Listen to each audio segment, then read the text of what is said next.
going to the sensory level, which is the level of word pictures, descriptions, and non-literal language. Anything that conjures up an image in our minds is the sensory level. And for the sensory level, if we go beginning to end of the poem, we've got small cabin. It's built of clay and wattles, 9 bean rows, a hive for the honeybee, the bee-loud glade. These are all sensory images.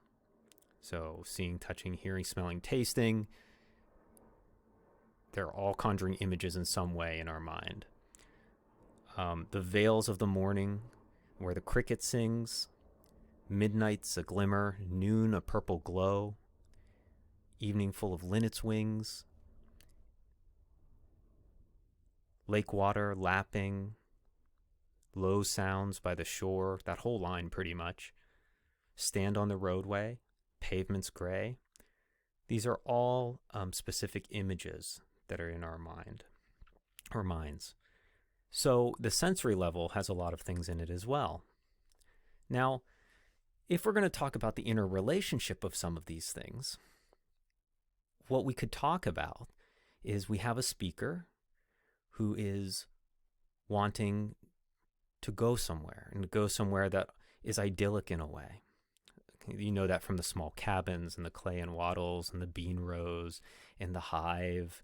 And he's projecting the things that he'll have when he goes to this place. And he'll live alone the bee-loud glade, these pastoral images that are kind of like, Thoreau going to the woods to live his life deliberately or something like that. And I shall have some peace there, for peace comes dropping slow. So he's projecting that he will have in the future some peace in such a place, dropping from the veils of the morning to where the cricket sings, again with the imagery that it's a beautiful, wonderful environment. And it brings to mind that why he wants to go, or suggests the idea that he will arise, he shall have, and then he comes back to this commitment, I will arise and go now. There's something in the speaker wherein he needs to go. And then we find out why. We found out why in the previous stanza. There's this idea of wanting peace. And then in the final stanza, it's not just wanting peace. I will arise and go now, for always night and day I hear lake water lapping. So he can't get this out of his ears. He can't really forget about this place. It means so much to him.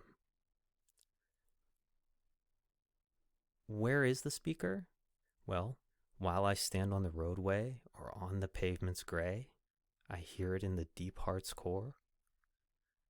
This is a contrary image to the images that come before, all those pastoral images.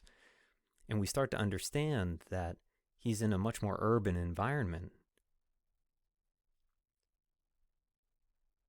And that urban environment that the speaker is in is not satisfying some of his need to, as I guess Thoreau would say, live his life deliberately, right?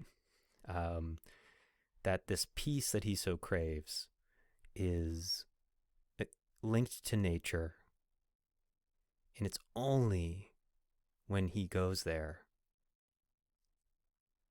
that craving will be satisfied. And so you have all the repetition of the sounds, the images, we haven't even talked about how deep heart's core are really 3 strong stresses there at the end, and it makes you slow down. It's not in the earth's core. He hears it in the heart's core, and we understand how much it means to him by the end.